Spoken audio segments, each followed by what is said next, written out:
Gollum. He's recognized around the world. Brings in box office billions, even oversees a New Zealand airport. And now? No, it's the same, yeah. Helped his developers win a technical Oscar for making him look so very real.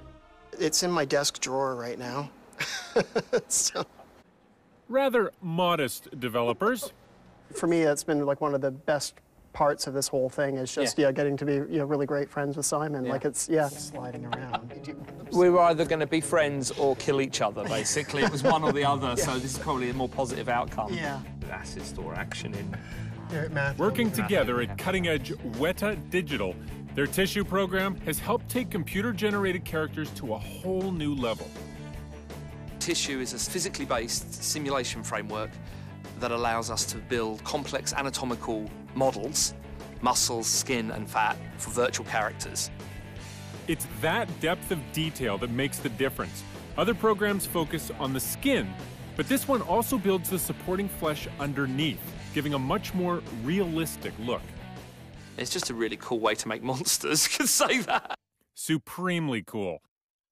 In fact, Azog, a super dramatic character in The Hobbit, was changed from the original plan of an actor in prosthetics to a larger-than-life, entirely CG character. And it's not only the Lord of the Rings franchise, Avatar, Hobbit, Avengers, Prometheus, Rise of the Planet of the Apes. How do they do it? Usually it's, they're sleeping before I finish explaining what it is, so I just don't bother. Oh, monitors went to sleep. See, I put the monitors to sleep just saying that, so. But to help us out, James starts with the basics. If I just hit play, gravity will act on it and then it'll hit the ground.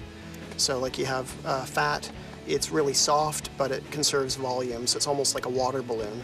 Reduce its stiffness. Now when it falls, it looks more like dough. Anything created with that is based on this. What we're always trying to do is validate sort of real world to the virtual world. So if we can make something on the computer that matches what we've shot for real, then we're in good shape. It's the base for many characters, like Gollum. Gollum feels real because all of his decisions about where his bones are, where his muscles are, how they work, how they move, the relationships between them are based on a real person. His suit's movements, captured by cameras, yes, every movement. And then the body positions captured from the suit are applied to the tissue system to drive the muscles. And the program is based on loads of biomechanics technologies, including MRI.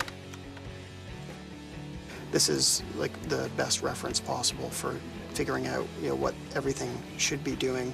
We got casts of his hands, and then he then fit his hand into the mold before it went into the MRI machine. Well, I'm pleased to tell you, Mr. Jacobs, that's a boy. But from MRI to X-rays to you name it, they've seriously done some studying.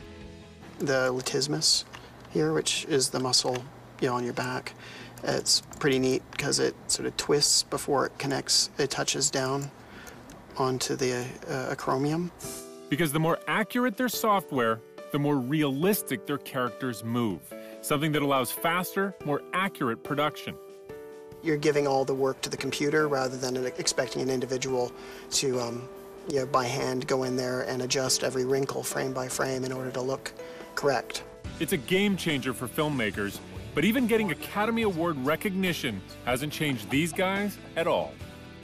Now all of that seems like, another life or a dream or something, and we're just back to sitting at the computers doing our work, and I wouldn't have it another way.